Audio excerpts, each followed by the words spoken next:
Адамзат тарихында елдерге көбіне патшалар не билеушілер билік жүргізген. Патша қайтыс болғанда оның билігі мен мұрасы тұңғыш ұлына қалған.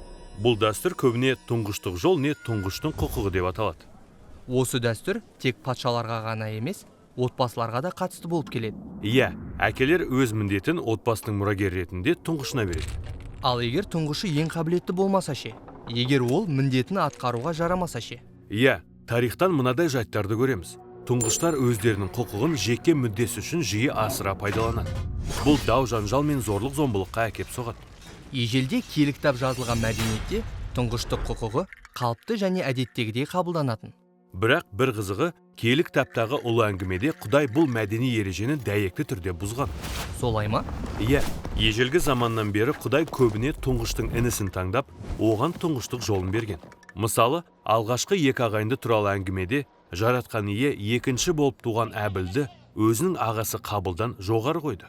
Иә, кейін жаратқан ие тұңғыштық батасы мен мұрасын Ыбырайымның тұңғышы Исмайылға емес, екінші баласы Ысқаққа берілетінін айтты.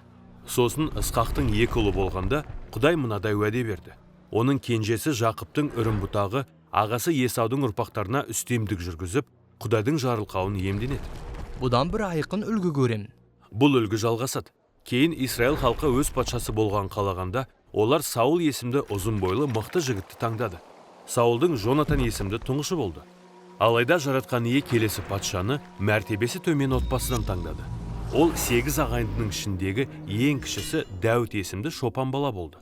Демек, киелі кітап бойынша жаратқан ие тұңғыштық жол міндетті түрде бірінші яки ең маңызды адамдарға берілу керек деп бұйырмаған. Иә, солай, жаратқан ие адам жасаған билік пен құндылықтар жүйелеріне дәйекті түрде қарсы шығып, оларды басынан аяғына төңкеріп тастады. Өйткені олар әділетсіз қолданылуға бейім. Дегенмен, киелі кітапта қақтығыстар туралы тағы көбірек баяндалған. Көбіне тұңғыш бала әдеттегі құқықтарынан айырылғанда ашуланған. Рас, көп жағдайда інісі тұңғыштық жолға ие болғанда құқығын асыра пайдаланған. Осылайша киелі кітапта сипатталған соғыстар мен қақтығыстардың көпшілігінде ағайындылардың арасындағы бәсекелестік туралы баяндалған. Қабылдың Әбілді өлтіргені сияқты бір туғандар арасындағы зұлымдықты айтып тұрсың ба? Иә, сонымен бірге бәсекелескен осы ежелгі ағайындылардан тараған тайпалар мен ұлттар туралы айтып тұрмын. Егер киелі кітаптағы халықтар шежірелерін зерттесең, онда бәрінің өзара туыс екенін көресің.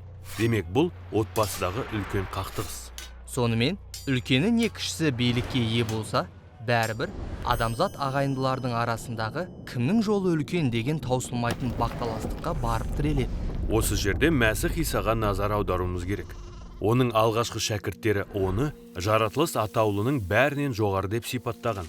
Жаратылыс атаулының бәрінен жоғары деген сипаттама нені білдіреді? Бұл оның мәртебесін бейнелейді. Інжіл шәрифте Иса адам болып осы дүниеге келген Құдай және Құдайдың мәңгілік ұлы деп сипатталған. Жаратылысты жаратқан ол бүкіл биліктің иесі. Демек, Мәсіх Иса ең жоғарғы тұңғыштық құқыққа лайық.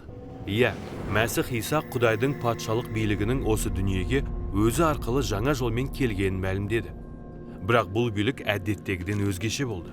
Иә, Мәсіх былай деді: кім ең бастыларың болғысы келсе, сол бәрінен де кішік болсын. Нағыз беделді адамдар қызмет ететіндер. Шынайы биліктің бұл ерекше түрі сенушілердің мына жырында суреттелген. Мәсіхтің құдайлық болмысы бола тұра, ол онысына жармасқан жоқ. Қайта өз құдіретімен салтанатты ұлылығынан бас тартып, қабылдады құлдың сыйқын.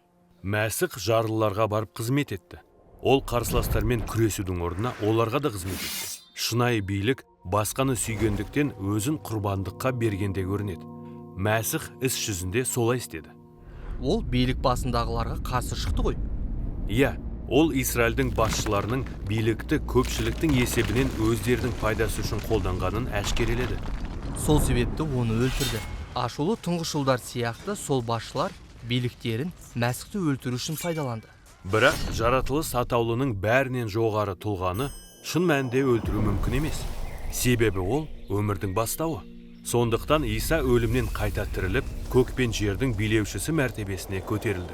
Осылайша оған мынадай жаңа атақ берілді.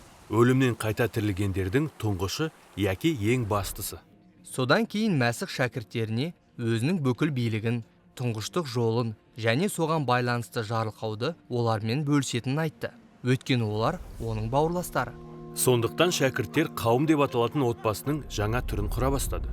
Бұлардағы тәртіп биліктің мәсіхтің үлгісіндегі жаңа түсінігіне негізделген. Бұл отбасылар бәсекелестіктен бас тартып, бәрін патшаның отбасындағы ұл-қыздар болу жауапкершілігін бөлісуге шақырады. Сөйтіп, Мәсіх Исаның халқы шынайы биліктің сүйіспеншілікке негізделгенін түсінгенде, олар шынымен тұңғыштар отбасына айналады.